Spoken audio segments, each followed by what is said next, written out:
Hello friends, welcome back to my channel. तर friends, तुम्हाला सुद्धा कंटाळा येतो का व्हाईट आणि प्लेन ओट्स खायला? तर ही रेसिपी आहे फक्त तुमच्यासाठी. ओके, जर तुम्ही डाईट करत असाल तर तुम्ही अशा पद्धतीची रेसिपी ओट्सची तयार करून खाऊ शकता.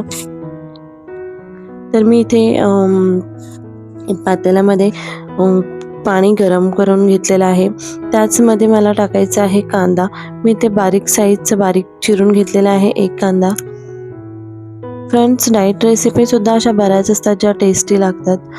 तर थोडंसं फक्त आपण त्याच्यामध्ये थोडे इन्ग्रेडियंट्स मिक्स केले आणि व्यवस्थित शिजवून घेतलं की खूप टेस्टी बनतात डाईट रेसिपीसुद्धा. तर त्यातलीच एक रेसिपी ही आहे. तर आपल्याला कांदा टाकून घ्यायचा आहे आणि आपल्याला कांदा जो आहे तो तेलामध्ये परतवायचा नाही आहे, असंच आपल्याला शिजवून घ्यायचं आहे. त्याचबरोबर मी इथे मटार घेतलेला आहे 1/4 कप. तुम्ही ओट्सची जितकी क्वांटिटी असते त्याच्याप्रमाणे बाकीच्या वस्तू कमी जास्त करू शकता. तर आपल्याला हे व्यवस्थित मिक्स करून घ्यायचं आहे आणि पाणी जे आहे बॉईल झालं की आता आपल्याला यामध्ये टाकायचे आहेत ओट्स मी ते 1/2 कप इतके घेतलेले आहेत. तर ओट्ससुद्धा आपल्याला जे आहेत ते मिक्स करून घ्यायचे आहेत व्यवस्थित. ओट्स घेताना आपल्याला स्वच्छ म्हणजे साफ करून घ्यायचे आहेत. तर अशा पद्धतीने ओट्स जे आहेत ते सुद्धा मिक्स करायचे आहेत आणि आता आपल्याला हे जे इन्ग्रेडियंट्स आहेत ते व्यवस्थित शिजवून घ्यायचे आहेत. याचबरोबर थोडंसं आपल्याला टाकायचं आहे मीठ.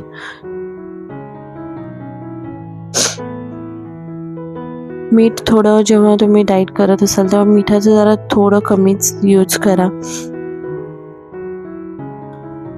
तर तुम्ही बघू शकता आपल्याला ओट्समध्ये थोडे मधून चेक करायचं आहे, नाहीतर पाणी जो आहे तो लवकर सुकून जातो.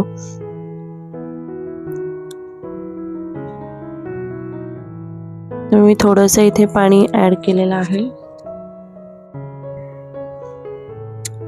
तर आता आपल्याला ओट्स जे आहेत ते झाकण ठेवून व्यवस्थित शिजवून घ्यायचे आहेत. मी इथे मटार जो आहे तो फ्रोझन मटार यूज केलेला होता.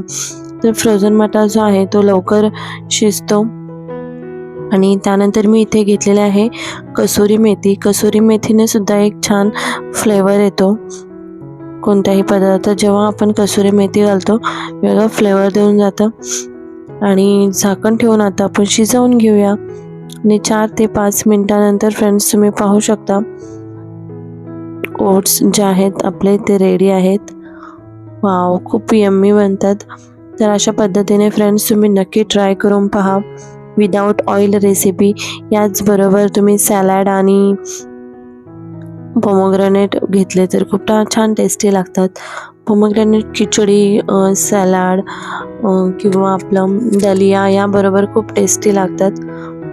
तर तुम्ही फ्रेंड्स नक्की ट्राय करून पहा ही रेसिपी आणि मला कमेंट करून नक्की कळवा कशी वाटली आणि माझ्या चॅनलला सबस्क्राईब